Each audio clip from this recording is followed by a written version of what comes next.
고 김광석 씨가 너무나 사랑했던 딸 김서연 양의 죽음이 뒤늦게 알려지면서 많은 의혹이 일고 있습니다. 경찰이 밝힌 바에 따르면 폐질환으로 숨졌다는 점만 확인이 되는데요. 자, 첫 번째 의혹, 장례를 치르지 않았다는 점입니다. 왜 어머니인 서희순 씨는 딸의 장례를 치르지 않았던 걸까요? 들어보시죠. 김광석의 딸 서연 양이 사망했다는 이야기를 듣고서 왜 사망에 이르게 되었을까에 대한 물음을 가지고 나름대로 알아봤습니다. 빈소가 차려지지 않은 상태에서 즉 장례를 치르지 않았습니다. 특별한 경우가 아니면은 어린 아이들이나 중고등학생이 사망했을 경우에도 빈소를 차려서 장례를 치르게 됩니다. 서연 양의 경우는 빈소가 없이 장례가 치르지 않았습니다. 서연 양은 23일 날 아침에 사망을 했고 26일 날 화장이 치러졌습니다. 왜 빈소를 치르지 않았는지, 왜 장례식을 치르지 않았는지에 대해서도 역시 서혜선 씨의 해명이 필요하다고 봅니다. 장례식도 없었고 숨진 지 사흘 만에 화장했습니다.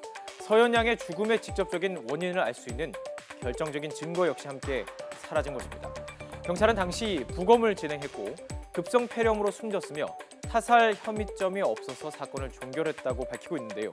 그런데 이 두 번째 의혹은 사망 원인에 있습니다.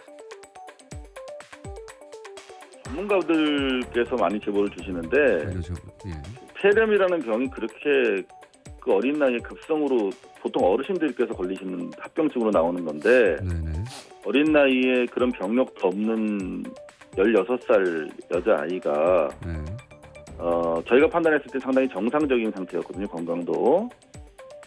서혜순 씨가 많이 아프다고 외부에다가 언론 플레이를 했지 저희가 파악했을 때는 신체적으로 상당히 건강한 아이였어요. 정신적으로. 이 경찰 조사는 서연 양이 쓰러진 것을 엄마가 발견해 병원으로 옮겼다라고 돼 있습니다. 만약 생명을 위협할 수 있는 이 급성 폐렴에 걸렸다면 극심한 통증을 호소하고 또 고열을 동반했을 것입니다. 누군가 옆에서 꾸준히 간호할 수밖에 없는 상황이라는 것을 짐작할 수가 있는데요. 엄마는 딸을 미리 병원에 입원시키지도 않았고 쓰러져 있는 것을 발견해 구급차를 불렀다는 건데 상식적으로 이해가 되지 않는다는 것입니다. 가장 큰 의혹은 아이의 죽음을 긴 세월 동안 숨겼다는 점입니다.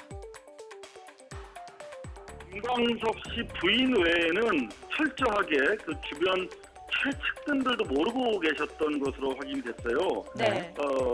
사실 대부분 조금 먼 측근들 경우는 미국에 있는 것으로 알고 있었고요. 예. 그리고 좀 가까운 측근들 경우는 만나고 싶다거나 전화 통화를 요구했을 거 아니겠습니까?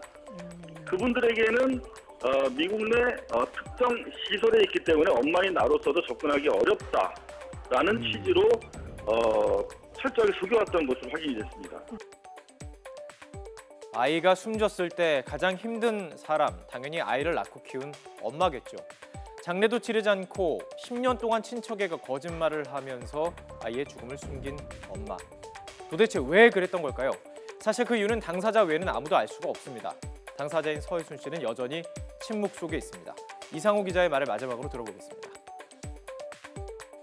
원래는 김광석 씨가 부인 서혜순 씨의 저작권 접근을 배제했었습니다. 왜냐하면 김광석 씨가 돌아가시기 3년 전에 서혜순 씨가 다른 남자와 몰래 결혼했던 사실이 드러납니다. 이른바 이혼 사기 결혼을 한 것인데요. 그때 이혼을 하지 않는 대신에 저작권에서 배제를 당하게 됩니다. 하지만 이제 김광석 씨 사망 직후에 49제도 지나기 전에 부모들에게 욕설이 섞인 협박, 지속적인 협박을 통해서 뺏어내게 된 것인데요. 결국 서연 양에게 그러면 서혜순 며느리에게 줄 수 없으니 내 손녀에게 주겠다라고 했던 것인데 손녀가 의문의 죽음을 당함으로 해서 김광석 씨는 물론이고 김광석 부모가 원치 않았던 서혜순 씨에게 저작권 전권이 돌아간 것이죠.